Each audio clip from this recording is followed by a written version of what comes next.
Mr. Gregory, he's a doctor to us because he told us all kinds of things that we didn't know about why Al Gore was wrong. We knew that Al Gore was wrong.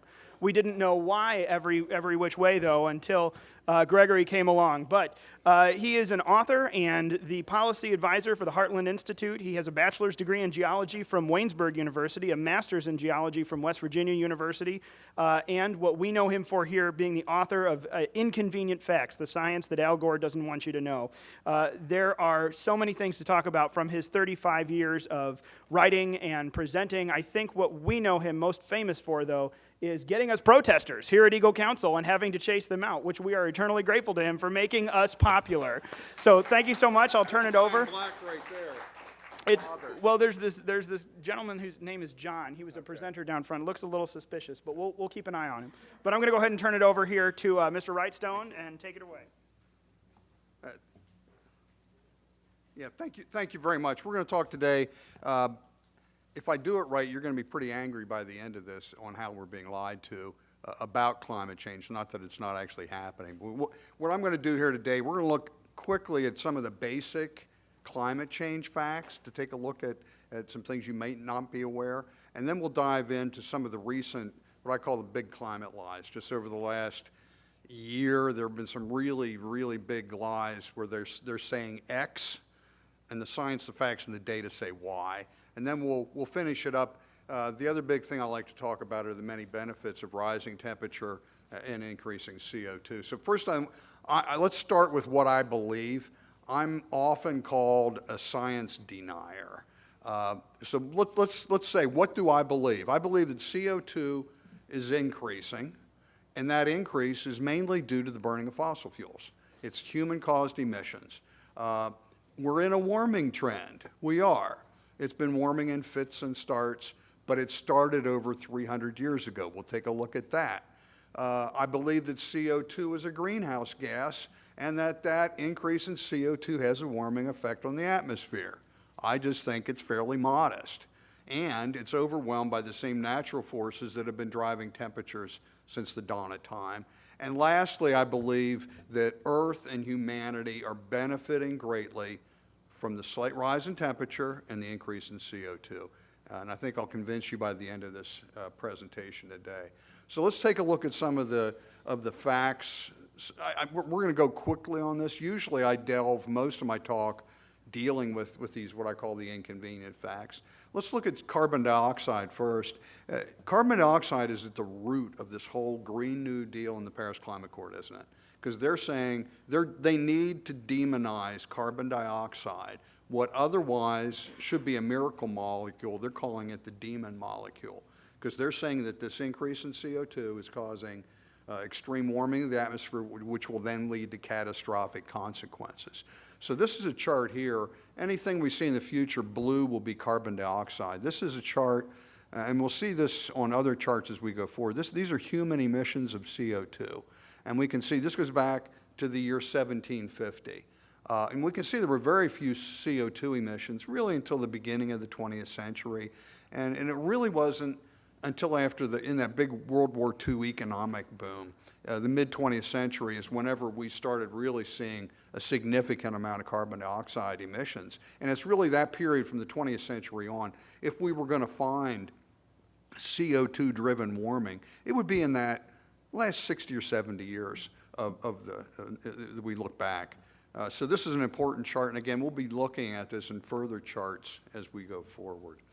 Bear in mind that before we started adding CO2 to the atmosphere, I'm going to throw out a few numbers here, not too many, but we were at about 280 parts per million at the beginning of the Industrial Revolution. We're at a little over 400 now, so we've added, and again, I don't want to throw a whole bunch of numbers out, we've added 130 parts per million. You'll find out why this is so important. 130 part per million increase of CO2. I'm a geologist, and as a geologist, I look at things in the big perspective. I look in thousands of years as a blink of a geologic eye. We look in things in hundreds and thousands and millions of years. So let's take a look first at carbon dioxide through geologic time. And we find that the average, and again, we're a little over 400 parts per million right now. Throughout Earth's history, carbon dioxide has averaged 2,600 parts per million, 6.5 times what they are today. And this is a chart of the last 140 million years of CO2 in the atmosphere. This should scare you to death. This is a chart showing a straight line decline from 2,500 parts per million down to, now that red line is an important line. That's what I call the line of death. That's the minimum threshold for plant life to survive. It's 150 parts per million. At the end of the last ice age, we got to 172 parts per million. We got within a whisker of crossing that line of death. Again, that's the minimum threshold for plant life to survive. If we ever crossed it, that would be a true climate apocalypse. So we're only still a little bit above that line of death. So we're at 400 parts per million. And again, we should look at this. When we look at it in this big perspective, we don't have too much CO2. We don't have enough. We're actually CO2 impoverished, looking at the big picture. And we'll see how some of the benefits of CO2 as we go forward. So that's the big takeaway here. In addition, when the flowering plants, they're called angiosperms when they first appeared on Earth, that was about 130 million years ago at 2,500 parts per million. These plants love high CO2 levels. They don't do well with these low CO2 levels. And that's an important projection. We'll take a little bit better look at that as we go forward. This is temperature. This is the longest thermometer-based temperature record available. It goes back to the year 1659. We can see that the warming actually began in the 17th century. So yes, we're in a warming trend. And you'll often hear, well, this is the warmest year or the warmest decade. Well, yeah, we're in a warming trend. So our recent temperatures should be warmer than the last 50 years or 100 years. I don't dispute that at all. I see it as a benefit coming out of what we're going to look at as the catastrophic cold of what was called the Little Ice Age. The other thing we look at here, I wanted to show this to you. I wanted to update it. I got here and it turned out that the recent temperatures had been increased. This is this is global temperature. So I went back and just for this, I took a look. Well, what are they doing manipulating the data? The blue line here was from 2000. The green line is 2017, and the 2019 version is the red line. And you can see with each, they've been manipulating and adjusting temperature data. This is all from the same data set. They've been moving the old temperature downward and moving the new temperature upward. Because if we just looked at the 2000 version, that's not scary enough. We need a frightened population. We look at the Historical Climatology Network. We see the same thing. The actual data is in blue, and they adjust it. And they adjust it. Part of it's due to what they believe it should be. And again, we see older data, and it's not that it's not warming. It is, but it's not scary enough. They need to adjust it to make it more scary to adjust.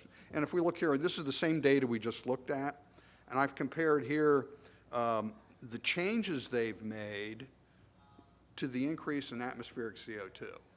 Okay, so they've made these adjustments. This is an actual temperature. These are adjustments to the temperature.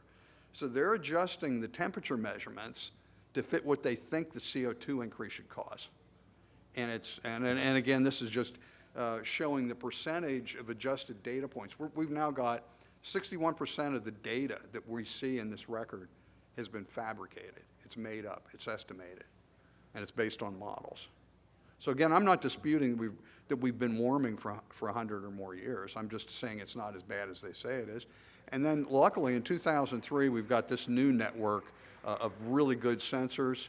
These are thermometers, 114 across the United States. And it shows that we've just, since that time, since 2003, there's been no warming at all. And this is the United States only, not globally. So let's take a look at some of the big climate lies. You know a lot of the things there, but I like to live in the real world. Rather, what we hear are the climate predictions, speculation of what might happen 30, 50, or 80 years in the future based on climate models. This is a chart here. The blue and green are actual temperatures.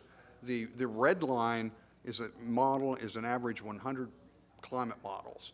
And we find from this is Dr. John Christie data, we find that the climate models over-predict warming 2.5 to 3 times too much. So this is what these are based on, a lot of these predictions. So let's take a look at some of these climate lies that I call them. We're going to take a look here first at forest fires. It was really forest fires that got me into this, because I didn't set out to write a book.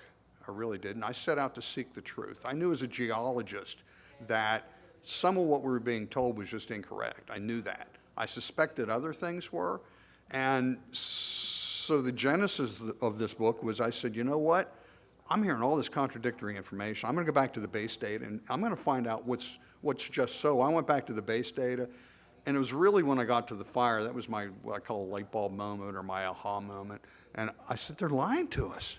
They're just flat out lying to us.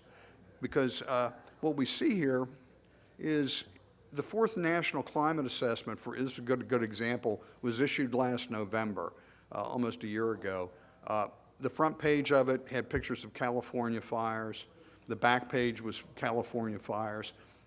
And in it, they stated flatly that climate change and global warming were increasing the number of fires and causing great fire hazards.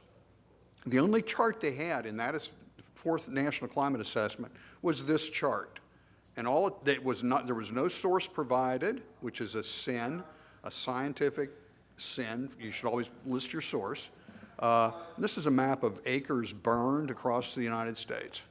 And so what we see here is, I went back and I said, boy, it's contradictory to everything I've got. Well, I found where they got it. This is the chart. They cherry-picked 30 years of data, of the recent data, that shows a slight increase in area burned in the United States. But rather than this, we're at about 20%. There's been a significant and severe decline in the area burned in the United States. If we look at the number of fires, again, we see a significant decline. And we'll talk a little bit about this area burned in the next slide. There's a reason for why there's been a slight increase. We see this is a global study of area burned across the northern hemisphere. We only look at the northern hemisphere for fires because the southern hemisphere, Africa and South America, are mostly, they're man-caused fires. These are intentionally set fires, like we've heard, and we'll talk a little bit about the Amazon coming up here shortly.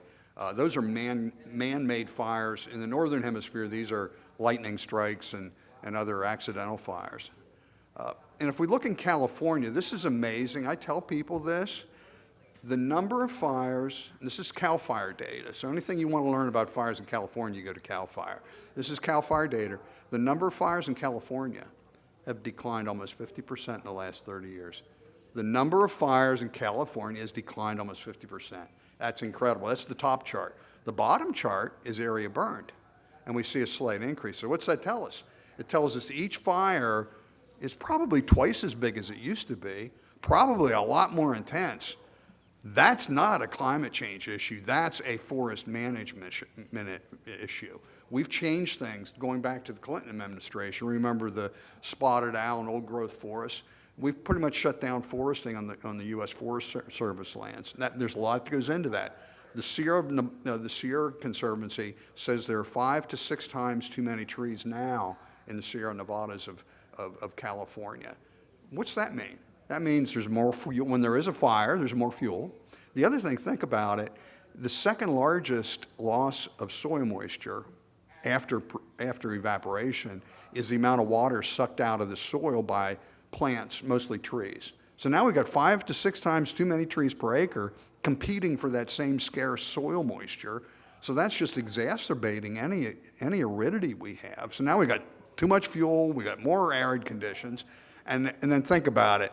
They used to be able to get to fires and put them out because there were forest roads. We had lumbering roads. They've grown up. They can't get in anymore. How do you get back into these remote areas? So they have access problems. We've caused problems that have exacerbated fires, but it's not related to climate change. It's not related to global warming. You all heard, I'm sure, we've all heard about the Amazon in flames, right? You couldn't miss it. So this was the big thing. Rainforest is burning at record rates. No, it's not. This was a photograph from NASA. This was probably the most shared photograph of the Amazon showing smoke. This is NASA. It was shared 2 million plus times. What they didn't share was the caption. The caption from NASA stated that the average of the number of fires in 2019 was about average, okay? And then the caption 2 weeks ago when I first looked at it was, it's slightly below average. I think somebody got to NASA and said, hey, you know, we need to create alarm and we need to spread fear, and if you just call it slightly below average, you know, so they bumped it up to average. And yeah, here it is. This is what you go if you go to the NASA site today. This year has been close to average. So this is the NASA data going back to 2001, or 2003 rather. The green line here at the bottom is the 2019 fires. It's right in the middle of the average. Amazon fires happen every year. They're mostly set by man intentionally.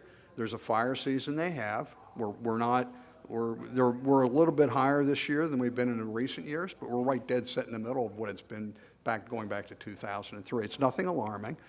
We should all be concerned that we want to preserve the rainforest, but most of these are like this. They're burning. These are intentionally set grassland fires.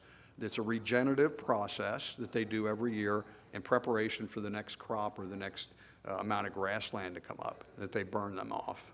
So this is how they do it. What's surprising to me is that they haven't done it before. They've not demonized the Amazon burning. It's been happening, but they haven't. I think they just said, hey, wow, there's this new hobgoblin of alarm that we can use, and they sure did. This was a great example. This was about 3 months ago. The UN came out with a report and claimed that there would be 1 million extinctions of species over the next several decades. Well, to get to 1 million extinctions, you need to have 25,000 to 30,000 extinctions per year happening, okay? So let's see. This is the chart that the UN had. Now, this goes back to the year 1500. What's interesting, if you look here, there are only 5 data points. There's 1 data point per century, and it's cumulative. In other words, one's building on the other. So it looks pretty alarming, doesn't it? And that's pretty scary. I first looked at it, and it took a while to figure it out. So I went back to this is from what's called the IUCN Red List. This is all things, if you want to find out about species that are going extinct or endangered or suspected of being endangered, you go to the Red List. So I went back to that same, this is what they used. I went back to the same Red List. And remember, they did it 1 data point per century. I said, well, let's take a look at it on a decade basis. So I did that. And what we find is that extinctions peaked in the late 1800s. And what it was, this was the period when the Pacific Islands were people were moving, there were rats, there might be cats, and these island populations just got wiped out. They get new species out there, and they just, they'd never seen critters or animals that would eat them or eat their eggs or whatever. And there were a huge number of species because of that, mostly islands, and Australia as well. So let's take a look at this. Let's narrow it down and just look at the last, going back to 1870.